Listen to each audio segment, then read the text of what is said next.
સુરતના નાંદેડ વિસ્તારમાં વિજિલન્સની 96 ટીમો દ્વારા વીજ જોડાણોમાં ચેકિંગ 4533 વીજ જોડાણોને ચેક કરતા 177 વીજ જોડાણોમાં કુલ 2,47,70,500ની વીજ ચોરી પકડાઈ। રાંદેર શહેર 1 અને 2 પેટા વિભાગીય કચેરી હેઠળ આવતા સુરત શહેરના રાંદેર વિસ્તારમાં આજે વહેલી સવારથી GUVNL ગુજરાત ઉર્જા વિકાસ નિગમ લિમિટેડ અને DGVCL વિજિલન્સની 96 ચેકિંગ ટીમો દ્વારા વીજ જોડાણોમાં ચેકિંગ હાથ ધરાયું હતું।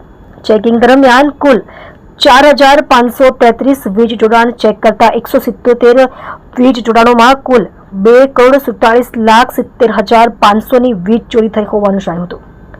GUVNL ગુજરાત ઉર્જા વિકાસ નિગમ લિમિટેડના વિજિલન્સ વિભાગના વડા અધિક્ષક ઇજનેર DP મોદી, DGVCL વિજિલન્સ વિભાગના વડા અધિક્ષક ઇજનેર UA ચૌધરી અને DGVCL સુરત શહેર વર્તુળ કચેરીના વડા અધિક્ષક ઇજનેર BC ગોધાણીના માર્ગદર્શન હેઠળ લોકલ પોલીસ અને GUVNL પોલીસ સ્ટાફને સાથે રાખી ચેકિંગની કામગીરી હાથ ધરી હતી। આ રેડ દરમિયાન મુખ્યત્વે મીટરના બોડી સીલ કાપીને મીટરના આંતરિક વાયરિંગ સાથે ચેડા કરી તેમજ મેઇન સર્વિસમાં ટેપ કરી મીટર બાયપાસ અને ડાયરેક્ટ વીજ ચોરી કરવામાં આવતી હોવાનું જણાયું હતું, જેથી ચેકિંગ ટીમોએ ધોરણસરની કાર્યવાહી કરી હતી એમ અધિક્ષક ઇજનેર વિજિલન્સ વિભાગની યાદીમાં જણાવાયું છે।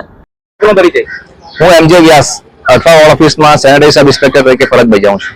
એમાં જથ્થો બિનવારસી હાલતમાં મળ્યો છે, તમને ક્યારે ખ્યાલ આવ્યો ને કઈ રીતે અમને જેવા તાત્કાલિક ખબર પડી કે કોઈ નાખી ગયું છે એટલે તાત્કાલિક અમે માણસો બોલાવીને જોઈને એનો યોગ્ય નિકાલ કરવા માટે આવ્યા છે। વસ્તુ એવી ફેંકવામાં આવી છે અહીં PPE કીટ દેખાય છે, એક્સપાયર ડેટની દવાઓ દેખાય છે। કોના દ્વારા ફેંકવા કઈ પ્રકારે તપાસ કરવામાં આવશે? હવે જો બિલનો જો અમે પૂરું જોઈ શકતા હોય તો બિલ લઈને પણ એમની પાછળ અમે તપાસ કરીશું। આ પ્રકારે જાહેરમાં આવી વસ્તુઓ ફેંકવી કેટલી યોગ્ય? ઘણો ગુનો કહેવાય અને બેદરકારી કહેવાય।